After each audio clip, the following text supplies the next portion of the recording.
जो तुम्हें कुछ भी नहीं दे सकता वो तुम्हें दुआएं जरूर दे सकता है, और जो तुम्हें कहीं से भी नहीं मिल सकता वो तुम्हें उन दुआओं से मिल सकता है।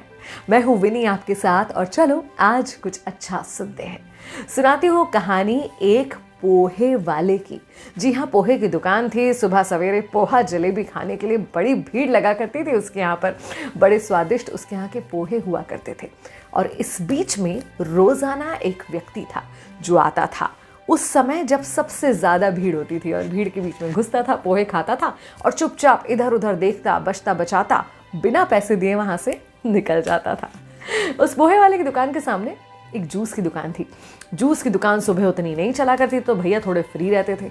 वो सामने जूस की दुकान पर बैठे भैया ने इस बात को नोटिस कर लिया कि भाई साहब के यहाँ एक व्यक्ति आता है जो कि पोहे के पैसे दिए बिना वहां से पोहे खाकर चला जाता है। एक दिन जब उन्होंने देखा कि वापस से वो व्यक्ति भीड़ को देखकर दुकान में घुस गया है, पोहे खा रहा है, तो उन्होंने तुरंत वहीं से बैठे बैठे अपने दोस्त पोहे वाले को फोन किया और बोले, सुन भाई, वो नीली शर्ट वाला दिख रहा है तुम्हारे यहाँ जो पोहे खा रहा है? उसने कहा हाँ।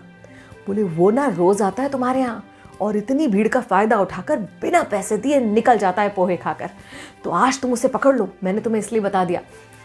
पोहे वाला मुस्कुराया और बोला, मुझे पता है मेरे भाई, तू चिंता मत कर। तो उसने कहा, अरे तुम्हें पता है तो फिर तुम उसे टोकते क्यों नहीं, उससे पैसे मांगते क्यों नहीं? तो उसने कहा, ये सब मैं तुम्हें बाद में बताऊंगा। ये कह के उसने फोन रख दिया। अब जूस वाले की बेचैनी बड़ी बढ़ गई कि ये क्या बात है भाई, मुझे तो लगा था कि इनको पता नहीं है इसलिए इनकी दुकान पर आकर वो रोज मुफ्त पोहे खा के जा रहा है, लेकिन इनको तो पता है, फिर भी ये मना नहीं कर रहे हैं। जब भीड़ छट गई, थोड़ी शांति हो गई, तब जूस वाले ने पोहे वाले को फोन लगाया। बोले, अब तो बताओ भाई, क्या बात है ऐसी जो तुम ये जानते हो कि वो मुफ्त पोहे खा के जा रहा है, चुपचाप से भाग रहा है, तो भी तुम उसे नहीं रोकते? बोलते, ये जो व्यक्ति है ना, ये काफ़ी देर तक सामने बैठा रहता है पहले और इंतज़ार करता है कि कब मेरी दुकान पर बहुत ज़्यादा भीड़ हो। जब भीड़ हो उसका फ़ायदा उठाकर ये आता है, पोहे खाता है और चले जाता है।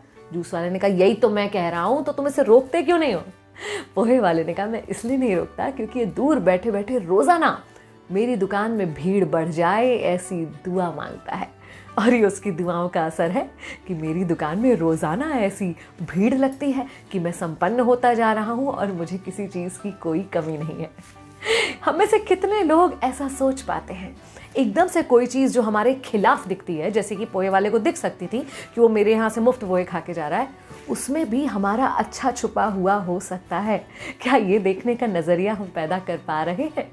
अगर हम इस नज़रिए को पैदा कर ले कि कौन सी चीज़ है जो हमें लॉन्ग टर्म में या बड़े वृहद रूप में फ़ायदा देने वाली है, तो शायद बहुत सारे छोटे मोटे झंझटों से हम बच जाएंगे और बहुत पॉजिटिव एटीट्यूड के साथ आगे बढ़ पाएंगे। याद रखिए कि किसी की दुआओं में वो असर होता है जो आपको फर्श से उठाकर अर्श पर ले जा सकता है। तो कभी किसी का दिल मत दुखाइए। अगर अच्छा नहीं कर सकते तो बुरा नहीं कीजिए। अगर सुख नहीं दे सकते तो दुख मत दीजिए। प्यार फैलाते रहिए। मैं हूँ विनी।